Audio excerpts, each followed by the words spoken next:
እንግዲህ ብልጽግና እሴትም ስናይ ሰው ተኮር ነው ብለናል። ብልጽግና ሰው ተኮር ነው ስንልም ይሄ የክረምት በጎ ፍቃድ አንድ የብልጽግና እሳቤ ተግባራዊ ከምናደርግባቸው ስራዎች ውስጥ አንዱ ነው።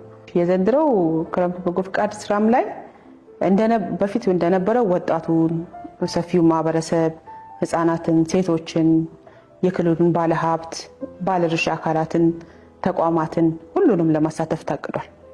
በቁጥር የወጣቱን ስናይ ወደ 40 ሺህ የሚሆኑ ወጣቶች ይሳተፋሉ ብለን ይዘናል። ማህበረሰብ ተጠቃሚ ይሆናሉ ብለን የምናስበው ማህበረሰብ ክፍል ወደ 140 ሺህ ማህበረሰብ ክፍል ተጠቃሚ ይሆናል ብለን አስበናል። በእቅድ ደረጃ በብር ሲተመን ደግሞ ዘንድሮ በ2017 የክረምት በጎ ፍቃድ ስራ ወደ 200 ሚሊዮን የሚጠጋ ብር የሚያወጣ ስራ ይሰራል ተብሎ በእቅድ ደረጃ ከባለፈው አፈጻጸማችን አሁን ደግሞ የተለየ ሞር ትኩረት ሞር ሪሶርስ ልናገኝባቸው የምንችላቸውን አካባቢዎች ማህበረሰብ ክፍሎችንም በማሰብ ወደ 200 ሚሊዮን ብር የሚያወጣ የክረምት በጎ ፍቃድ ስራ ይሰራል ተብሎ ታቅዷል።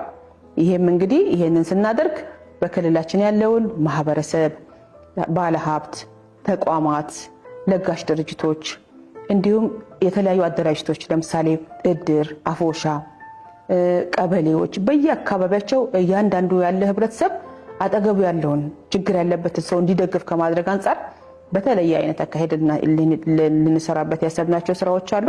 ስለዚህ አላህ ይረዳናል። ይህንን ያክል የሚያወጣ ስራ ደግሞ ሰርተን የክልላችን ህብረተሰብ ችግር የሚፈቱ ተግባራቶች እንሰራለን ብለን እናስባለን። እሺ፣ ዘርፎቹ 14 ናቸው ብያለሁ።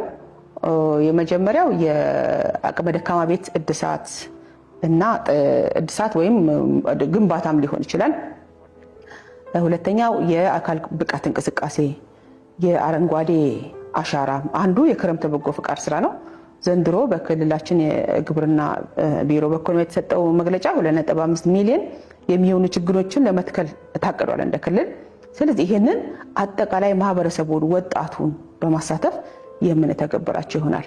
የደም ልገሳ፣ የአካባቢ ጥበቃ፣ የአካባቢ ሰላምና ደህንነትን የመጠበቅ የተለያዩ መሰረተ ልማቶች ጥገና፣ ለምሳሌ በየአካባቢው ያሉ መንገዶች፣ ዲቾች የተዘጉ ያሉ የአገልግሎት የሰጡ የሌሉ የመሰረተ ልማቶች ጥገና ስራዎችን መስራት፣ የአካባቢን ሰላምና ደህንነት መጠበቅ።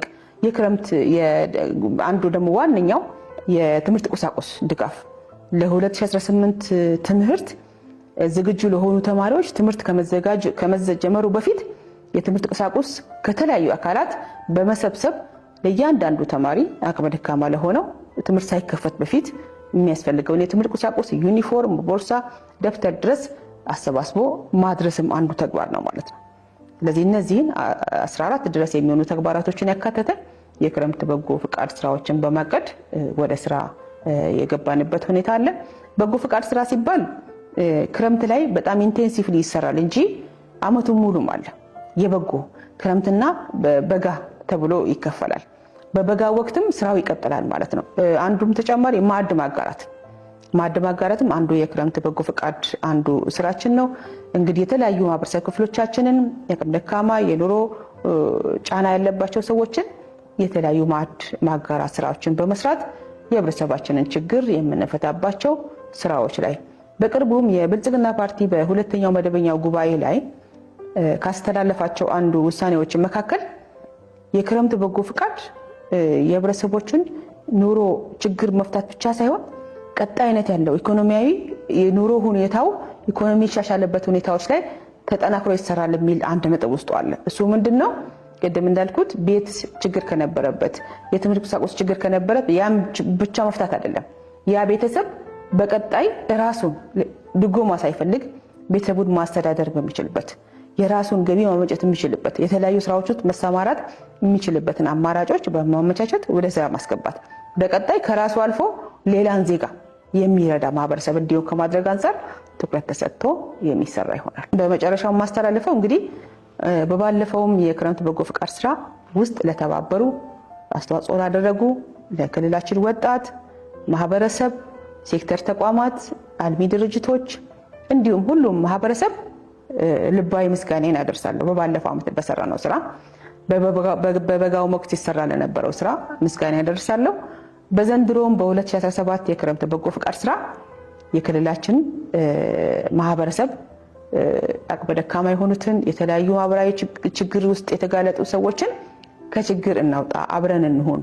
አንድ ሎሚ 50 ሎሚ ለአንድ ሰው ሸክሙ ለ50 ሰው ጌጡ እንደሚባለው ሁላ እኛም ከተባበርን ከተረዳዳን በክልላችን ውስጥ ያለውን የማህበረሰብ ችግር በጋራ ሆነን ልንፈታ እንችላለንና በቀጣይም በሚሰሩ በ14ቱም የክረምት በጎ ፍቃድ ተግባራቶች ውስጥ ማህበረሰቡ በሰፊው ተሳትፎ ያለውን የአቅመ ደካማ ችግር ድጋፍ የሚያስፈልጋቸውን አካላት በጋራ ሆነን ችግራቸውን ፈተን ኑሪያቸው ተለውጦ ነገ እነሱም የሌሎችን ዜጎች ችግር የሚፈቱ ዜጋ እንዲሆኑ ከማድረግ አንፃር ሁላችንም ከጎናችን እንድትቆሙ የሚል ጥሪዬን አስተላልፋለሁ።